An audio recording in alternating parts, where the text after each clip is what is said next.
Iloilo City ginkilala sa UNESCO bilang Creative City of Gastronomy. Pagsanyog sang turismo kag ekonomiya ginalauman sang Iloilo City LGU kasunod sang nasambit nga pagkilala. Ini ang gitutukan ni Kim Salinas. Wala sang katupong nga yuhom ang makitaan sa mga nawong sa mga nagakaon sang ginapabugal nga batsoy sang syudad sang Iloilo. Magluwas sa panakot sini nga pansit o konmeki, baboy, atay kagiban pa nga ingredients, sampat gid ang mainit-init nga sabaw nga nagahatag sang kusog sa mga makakaon sini.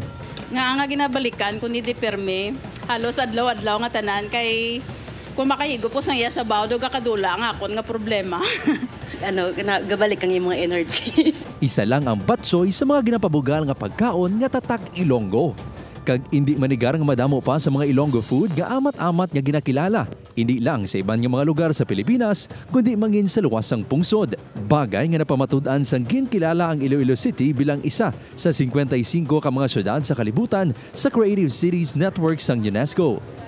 Ginkilala ini bilang Creative City of Gastronomy, ang pinakaunang nga syudad sa Pilipinas nga ginhatagan sa nasambit nga pagkilala sa nasambit nga patag. Ginahatagan dako nga igtalupangod sa pagkilala ang art sa pagpili, pagluto kag pagkaon sang maramit nga mapagkaon bilang dalan sa pag-uswag sang syudad. Tinutuyo man sini nga magamit ang gastronomy sa Sustainable Development Goals.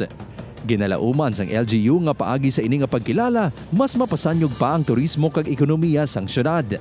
Una gid siguro kalipay para sa syudad ng Iloilo, para sa mga Ilonggo nga nagapati nga namit gid ang aton nga gastronomy diri sa Iloilo. And syempre we're the home of the Pasbatsoy and the Pancit Molo and the KBL among other things. Tinutuyo man sang city government nga mapreserba ang mga heritage cuisine sang syudad.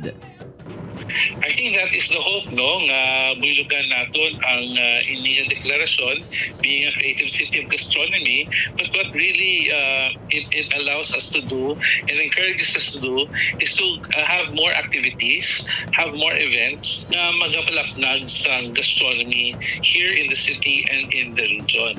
Upod kay Romel Porquia, Kim Salinas, 1 Western Visayas.